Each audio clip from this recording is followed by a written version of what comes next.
It's a cold, blustery day. They didn't have the Bible class that I was looking forward to. My hair is flying everywhere, and I guess I'm okay with that. They were having praise, but what had happened was, um, because they didn't have the class, I was just sitting there for the prayer thing, which is kind of awkward for me because they pray in the dark. And the way I'm gonna say this because I think sometimes when express the way that I feel about things, it makes people feel or puts the spirit out that I believe that other people feel the same way. I don't. This is just the way that I feel. So let me share the way that I feel. So, like when they pray in the dark, it's cool, but I just feel kind of awkward because it's like, and this is just how I feel. Other people don't feel this way. This is how I feel. I need to stress this. And I don't think other people feel this way. This is just the way I feel. It's awkward for me because it's dark and you have men in the dark. And it's just weird to me because one, I'm a loner, so I'm by myself all the time. As y'all see, almost almost all the time, save for when I have to ride the bus or I'm in a work environment. But even then, I'm still by myself because the way that my person is, it, it's not intentional, but I close myself off, without physically closing myself off. I mean, if I don't want you to be in my space, you're not gonna be there. So, or if I don't, because I just block off the negative, whatever negative energies, and like I said, I'm different, so people can feel that. But anyhow, so I feel weird, like when I go into there, because it's like it's dark. There's men folks around, and then I watch, I observe, and people that are not church people that go to church, that's what we do. We observe because we see how they interact with each other, and we're just ready to call out whatever falseness. Now, to me, if it's in the dark, the men should stay away from the women. You should not be touching the women in any way. And if you give hugs or whatever, which this is a hugging church, it should be brief. It should be like, pat, pat, I'm gone. This one dude, and I guess maybe he didn't think nobody was watching, but this girl walked in, and I guess I was in the bathroom with her, so I know she just had gotten a blowout, and I needed a comb too because the wind was blowing all over the place. And it looked really nice. The guy hugged her, okay. Then he was rubbing her back, whispering in her ear. I was like, y'all realize y'all in church, right? And, not saying nothing bad about the female, because as a female, I understand, when you're a female and you go to these places, it's like you are going, you're presenting yourself in all good manner that you can. And so you're being womanly and gracious and not quote unquote overreacting, But yeah. So so anyhow, so it was just uncomfortable for me, and I went and I didn't want to walk around too much because I didn't want to bump into some dude and some guy in the dark. And again, like I said, this is just my feeling, my sentiment about it. You got to realize just because it's church doesn't mean everybody has the same sentiments, feelings. People are different. You know what I'm saying? And, that's the way I feel about it. I don't want to bump into some dude by mistake, on purpose, whatever. I don't want to feel like I'm in a club, I just don't want to feel like that. So I try to find me a seat where I didn't see, I don't know any men folks or whatever. And so, of course, there's really nowhere to sit. So, a young man, ooh, these people don't want to slow down. But, some man, because there was nowhere to sit, he sat beside me. And I was thinking to myself, oh Lord, I almost wanted to crawl over the pew to get out of that row because I didn't want to be anywhere near where a male was, and so that's what it was, and then they said last week they were having whatever the class this week. I guess they decided they weren't gonna have the class because they're fasting, which doesn't make sense to me at all. But so I sat there and I was like, okay, I'll sit and listen and observe. So then it's like before the service starts, they're singing. And, when you listen to people that are trained singers, that not even trained, but that have just been singing with a choir or whatever for years, it sounds good. You know what I'm saying? It's like you can feel it you can feel the vibration in your soul. And so I wanted to be closer. And as I got close, I saw what I was missing out on.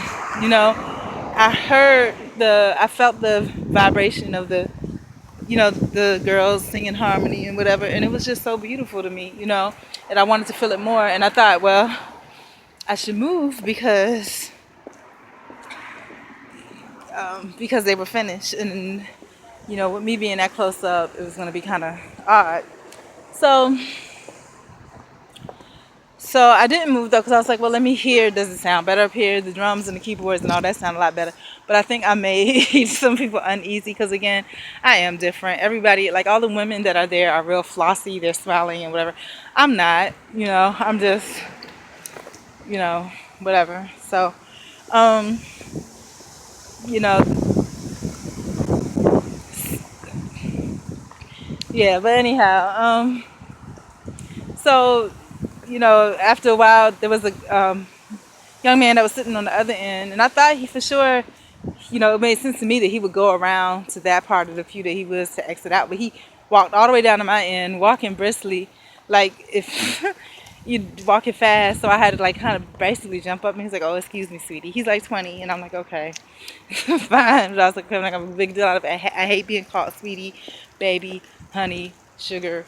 I hate that. That's just so, to me, it's so condescending and it's rude. But I was like, I'm not going to call him out on it right away. And I think this is the person that was voted like most Christ-like, and I just should have just went the other way. But anyhow, so as I'm standing there and I'm listening, and then I guess, and I'm not participating actively like in the praise and worship because I'm like too close up. So it's like when you're sitting back, it's almost like you're participating in a concert or a show. But when you're close up, I was observing, trying to feel the energy and spirit of, I guess, the people that were there. Because when the choir, with the couple of people that were part of the praise team, when they harmonized, it triggered something in my spirit.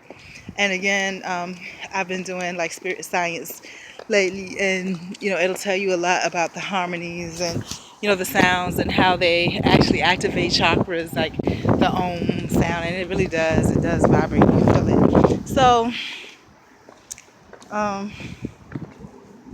yeah. So yeah. So, and then I started like jotting down things that I saw, ways that I felt, and stuff like that. And then one was about, all the women here are smiling and really flossy, which, it's not a bad thing. There are a lot of them have this, it's a spectrum that they range from. One is this real sweet, humble, God-filled, beautiful, peace, energy, wonderful. And then the other end of that spectrum, then through the middle, where the bulk of everybody is kind of the vanity of the vanity of Christ. Like, am I on the wrong street? I think I'm on the wrong street. I do think so. I'm on the wrong street. I should have known. But anyhow, so, and the other part of it is like I don't want to go all the way down to the end of the block. The other part of it is like the vanity of Christ, where it's like, I got my hair laid, my nice clothes on, and it's all about me, and I'll give you some of me if I think you can stand up. It's that. Then on the other end, you got the people that are that are really counseling, and just part of me, I'm really sad. I have this jacket. This is a jacket which was too tight, so the sleeves off, so my arms can go through, and it's long. It's longer than the sweater I have on. The sweater is shorter, and then I have on basically yoga pants, and I have on because I didn't want to wear flats, so I was putting these shoes which are like zebra heels, whatever, and just for the sake of having on heels, and they were right there.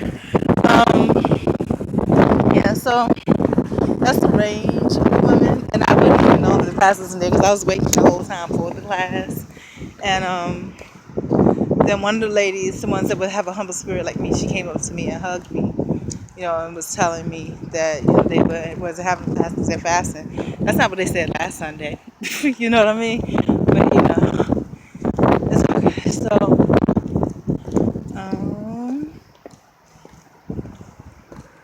yeah, I don't know why I would walk down this street like this. I don't know what would make me think that this is a street for me to go down, but it's okay because I've never walked down here before, so it's interesting, I guess, to look at.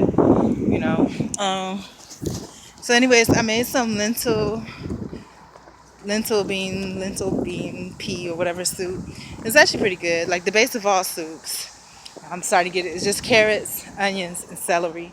If you want to, you can use tomato sauce or diced tomatoes. What I did was I just put like carrots, onions, celery, and then I put a chicken thigh in there to make the oil or whatever. And I just simmered it all down. And when it simmered all down, I kind of sauteed, stir fried, whatever you want to call it. Then I poured in a bunch of water, and then I dumped in some lentil beans, and then I've been cooking it for like 24 hours now, so it's really, really, really good. And I left out the tomato sauce at first. I didn't really need it, but I was like, hell, why not? I'll try it. And just put a little spice to it.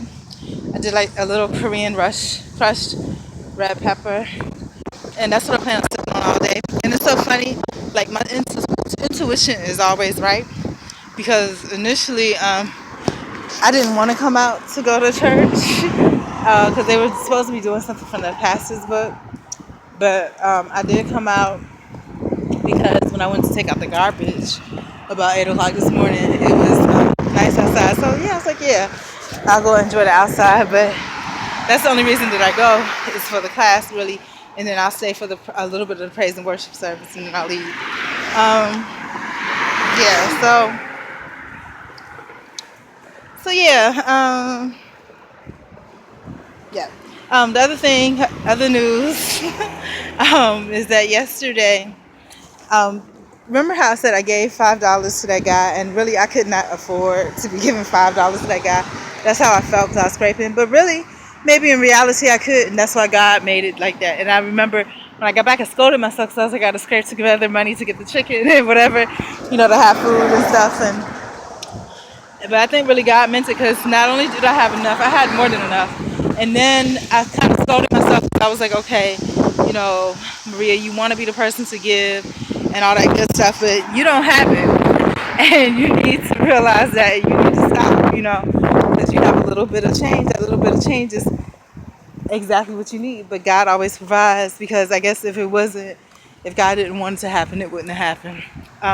But I was mad at myself, and I was like, I need to have a talk with myself about this, blog about it, whatever I need to do to get in my head that unless I have at least made up some amount of $1,000 backed up, then I don't need to be spending anything, and I don't have that. I have some quarters, but so I didn't want to write nothing negative in my journal book, so I started to write about it, but then I was just like, I was gonna write, don't be giving people money you ain't got money, but I wrote instead that I need to make sure that I have at least 1,000 before I can give something to someone else, and I made it a big amount because I really don't have money like that. But then ironically, I make the story short because I'm at the end. Ironically, I got on the bus, and as I was approaching the bus yesterday, there was this boy, and from the side, he reminded me of my brother when my brother was like, I don't know, maybe 9 or 10, except he was darker. And I remember my heart just broke because he just looked like my little brother walking around Pine Chapel dressed up, And I'm like, wow, Pine Chapel was a project in Hampton, Virginia. They tore all those down after my parents got divorced. That's where they moved to. But I remember, thinking, he looks just like my brother. And then I was just like, oh, you need to stop, And I thought again, just like I think about my mom, sometimes, you gotta stop thinking about people that do not care about you, that have made it clear that, that to them you do not exist. So, yeah, so I went to sit at the bus stop. As I'm sitting at the bus stop, the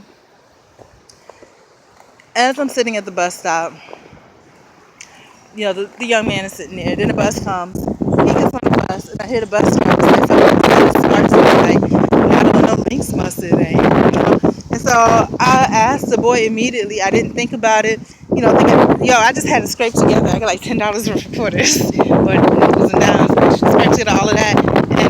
And I was like, how much do you need? I gave him the dollar. offered out. Then the thought hit me that, yo, I don't have that stuff to give, but I gave it to him because I already did. But I knew that God would provide, and He did, and I was able to get what I needed to get and have some quarters left over. So, anyways, that's my story. End of time. Bye.